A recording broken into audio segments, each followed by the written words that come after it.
Hello guys, welcome back. This is Sakshi. तो दोस्तों, हाजिर है हम आयरन फिस्ट के आखिरी एपिसोड को लेकर, जिसमें हम देखने वाले हैं कि कैसे डैनी डावोस को हराकर अपनी पावर्स को वापस ले पाता है या नहीं। और जैसा कि हमने पिछले वीडियो में देखा था कि डैनी आयरन फिस्ट की पावर को कॉलिन के अंदर ट्रांसफर करना चाहता है, इसलिए वो कॉलिन को लेकर अपने ट्रेनिंग वाली जगह पर आया था ताकि कॉलिन ट्रेनिंग कर आयरन फिस्ट को समन करने के लिए पूरी तरह से तैयार हो जाए। लेकिन कॉलिन आयरन फिस्ट की जिम्मेदारी उठाने से मना करने लगती है। डैनी बेचारा कॉलिन को मनाने की पूरी कोशिश कर रहा था, पर वो डैनी को मना करके वहाँ से चली जाती है। उधर बीबी को हम एनजीओ में देखते हैं, जहाँ मिस यांग के लोग डावोस से लड़ने की तैयारी कर रहे थे। तभी डावोस को उसके नए बॉस का कॉल आता है और उसकी बातों में आकर बीबी अपनी लोकेशन के बारे में तो बताता ही है, साथ में उसे ये भी बता देता है कि हैचिक के लोग डावोस के ऊपर जल्दी हमला करने की फिराक में हैं। वहीं डावोस ने जोई के धोखा देने के इरादे को जान चुका था, तो वो उससे उसे धोखा देने की वजह पूछ रहा था। तब जोई उसे बताती है कि वो डैनी के साथ नहीं है और वो बस डैनी को एंटिक बॉल देकर डावोस को एफबीआई के हवाले करना चाहती है, ताकि डावोस ने जो कत्लेआम शहर में मचाया है वो रुक जाए। तभी वहाँ योंग बच्चों की गैंग का नया बॉस वहाँ पर आ जाता है और डावोस को सारी बातें बता देता है कि बीबी एफबीआई के पास नहीं, मिस यांग के पास गया है। ये सुनकर तो डावोस की सड़क जाती है और वो जोई को 3rd फ्लोर से धक्का देकर नीचे गिरा देता है। यहाँ डावोस की आंखों में आंसू भी थे, जिसे देखकर हम इजीली समझ पाते हैं कि डावोस के अंदर जोई के लिए प्यार वाली फीलिंग थी।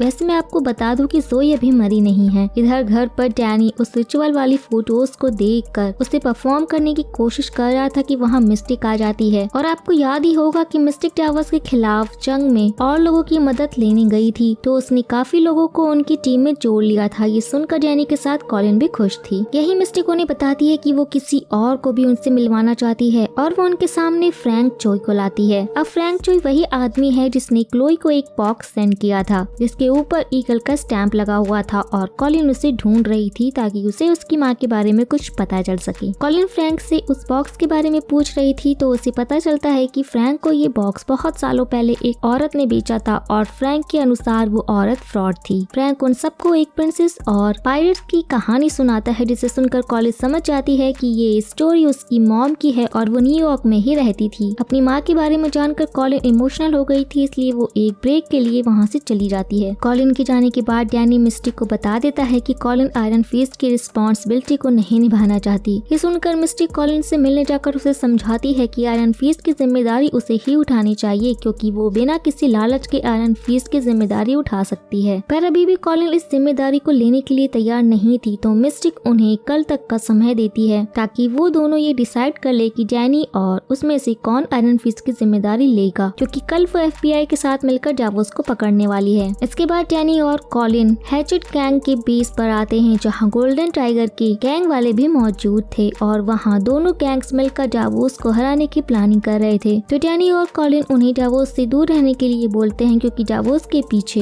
एनवाईपीडी और एफबीआई दोनों हाथ धोकर पड़ी है। अब अगर डावोस से बदला लेने के चक्कर में उनका नाम सामने आया तो एनवाईपीडी और एफबीआई दोनों उनके पीछे भी पड़ जाएगी। ये सब बकैती चली रही थी कि बीबी वहाँ वो एंटिक बाउल लेकर आता है और कॉलिन के साथ डैनियल भी बाउल को देखकर शॉक था। यही बीबी उन्हें बताता है कि कितनी मुश्किलों का सामना करके जोई ने ये बाउल उन तक पहुँचाया है। इतनी देर में डावोस अपने आदमियों के साथ वहाँ पहुँच गया था, पर तब तक हैचर और गोल्डन टाइगर्स के बंदों ने डैनी की बात मान ली थी और डावोस से लड़ने का प्लान ड्रॉप कर दिया था। और अपनी टीम के बंदों को देखकर बीबी उन्हें समझाने जाता है कि अगर वो डावोस का साथ देंगे तो उसके साथ वो सब भी जेल जाएंगे, पर वो सब डावोस की बातों से इतना ज्यादा कन्विंस थे कि वो गुस्से में बीवी को चाकू से स्टैब करने लगते हैं। ये देखकर कॉलिन जल्दी से बाहर आती है और उन सब से लड़ने लगती है। इधर अंदर एनजीओ में सब डैनी आम लोगों को साइड करने में लगा ही था कि डावोस आ जाता है। अब दोनों में बातचीत शुरू हो गई थी, क्योंकि डैनी डावोस से लड़ाई नहीं करना चाहता था और वो डावोस को याद दिलाता है कि उसके ही पिता ने उसे आयरन फिस्ट की जिम्मेदारी दी थी। ये सुनने के बाद डावोस को गुस्सा आ जाता है और फिर से दोनों के बीच में फाइट स्टार्ट हो जाती है। डैनी की ट्रेनिंग काम कर रही थी, इसलिए वो डावोस के सारे मूव्स को ओवर पावर करके उसे एक सीरम लगा देता है, जिससे डावोस तुरंत ही बेहोश हो गया था। उधर बाहर मिस्टिक पुलिस की टीम के साथ कॉलिन के पास पहुंच गई थी। फिर सभी योंग बच्चों को गिरफ्तार कर लिया जाता है, क्योंकि बीबी की मौत हो चुकी थी और कॉलिन को देखकर हम इसलिए समझ पाते हैं कि उसे बीबी की मौत का बहुत अफसोस है। सबको गिरफ्तार करने के बाद मिस्टिक और कॉलिन अंदर आती हैं, तो डैनी उसे बताता है जोई अभी भी डावोस के अड्डे पर कैद है, तो उन्हें उससे बचाने जाना चाहिए। पर मिस्टिक और कॉलिन का मानना था कि उन्हें सबसे पहले डावोस को डोजो में ले जाना होगा और रिचुअल सिस्टर को कॉल करके उन्हें रिचुअल की तैयारी करनी होगी। यही हम जान पाते हैं कि कॉलिन आयरन फिस्ट की जिम्मेदारी निभाने के लिए तैयार हो चुकी है, क्योंकि बीबी की मौत से उसे समझ आ गया था कि आयरन फिस्ट की पावर को समन करके वो बीबी जैसे बच्चों की मदद कर सकती है। जेनी भी कॉलिन के फैसले से खुश था, इसलिए वो सब डोजो में आते हैं और रिचुअल सिस्टर आयरन फिस्ट की पावर को ट्रांसफर करने का रिचुअल शुरू कर देती हैं। दूसरी तरफ हम वॉर्ड और वॉल्कर को देखते हैं जो एक बंदे से मिलकर कुछ हथियार लेते हैं और जोई को बचाने के लिए डावोस के अड्डे की ओर निकल पड़ते हैं। उधर मिस्टिक भी डावोस के अड्डे पर जोई को बचाने आती है, जहाँ उसकी भिड़ंत चिंगवो से होती है। चिंगवो मिस्टिक पर भारी पड़ ही रहा था कि वॉर्ड पीछे से चिंगवो पे गोली चलाकर उसे घायल कर देता है। इसके बाद वॉर्ड जोई को बचाकर अपने साथ ले जा रहा था और वॉल्कर चिंगवो को गोली मारकर उसकी जान ले लेती है। साथ ही में उसने मिस्टिक को भी बेहोश कर दिया था। इधर डोजो में हम देखते हैं कि कॉलिन के हाथ पर ड्रैगन का एक टैटू बन गया था और आयरन फिस्ट की पावर मिलने से वो एक कदम की दूरी पर थी।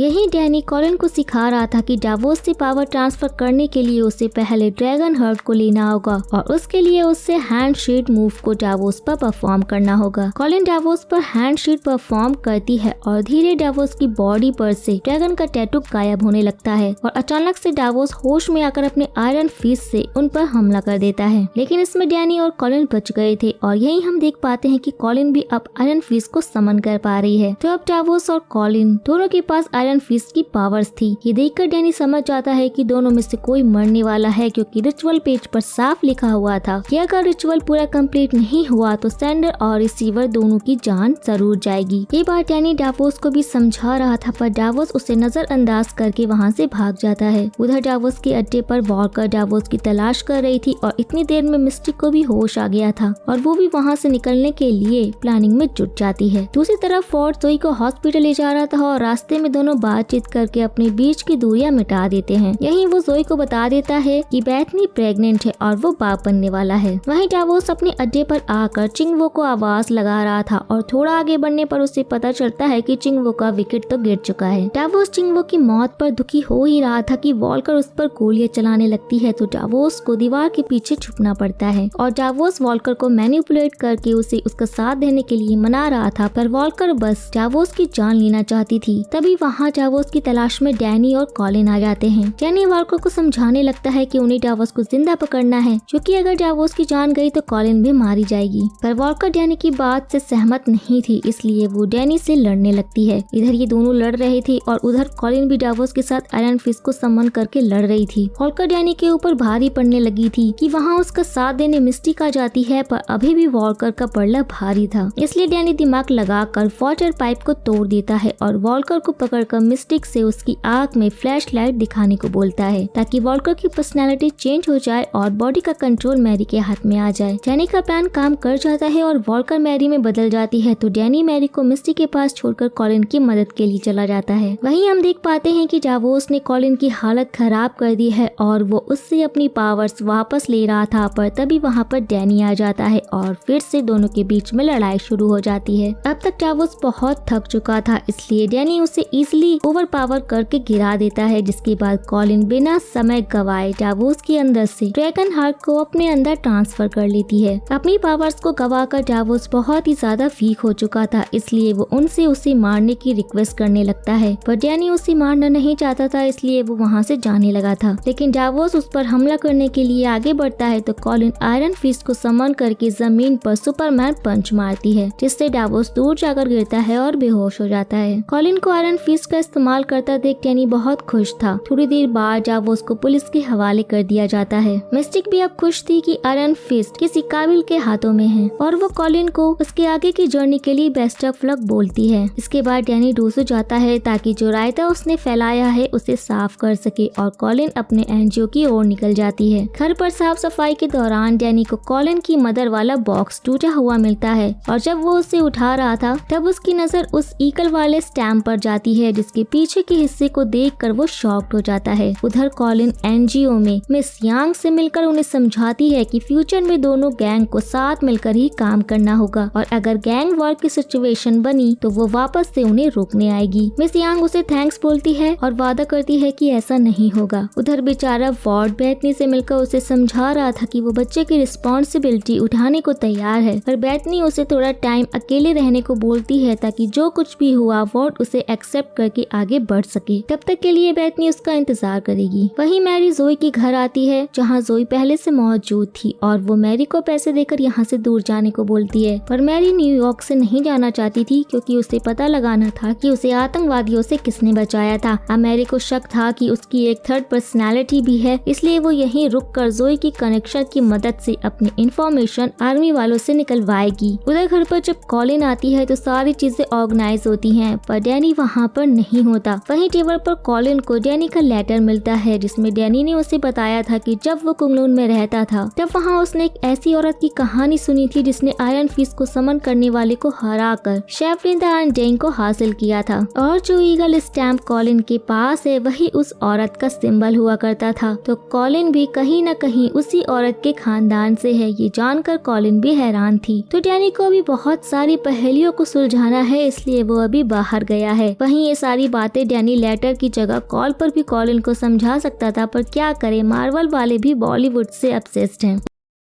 उधर डैनी एयरपोर्ट पर था क्योंकि वो अपनी रैंड एंटरप्राइजेस के प्राइवेट जेट से जापान जाना चाहता था। ये बात फोर्ड को भी पता चल गई थी, तो वो डैनी को रोकने आता है। लेकिन जब डैनी उसे बताता है कि वो उस आयरन फिस्ट को समन करने वाले के बारे में पता लगाने जा रहा है जिसकी डेड बॉडी को डावोस ने मंगवाया था, तो फोर्ड भी उसके साथ जाने के लिए तैयार हो जाता है। जापान पहुंचकर दोनों एक बार में अपनी इन्वेस्टिगेशन कर रहे थे कि यही उन दोनों की लड़ाई कुछ लोगों से हो जाती है, और जब डैनी उन पर गोलियां चलाने जाता है तो उसके हाथ भी ग्लो करने लगते हैं, यानी उसके पास अभी भी आयरन फिस्ट की शक्ति है। और इसी ट्विस्ट के साथ आयरन फिस्ट का दूसरा सीजन यहीं पर खत्म हो जाता है। तो दोस्तों, हमारी इस वीडियो और इस सीरीज पर प्यार दिखाने के लिए धन्यवाद। जल्दी हम किसी और वीडियो के साथ दोबारा मिलेंगे। तो आपको ये वीडियो कैसा लगा हमें कमेंट करके जरूर बताइएगा। चैनल को सब्सक्राइब और वीडियो को लाइक करना बिल्कुल भी ना भूले। तो अब मिलते हैं नेक्स्ट वीडियो में, तब तक के लिए take care and tata bye bye.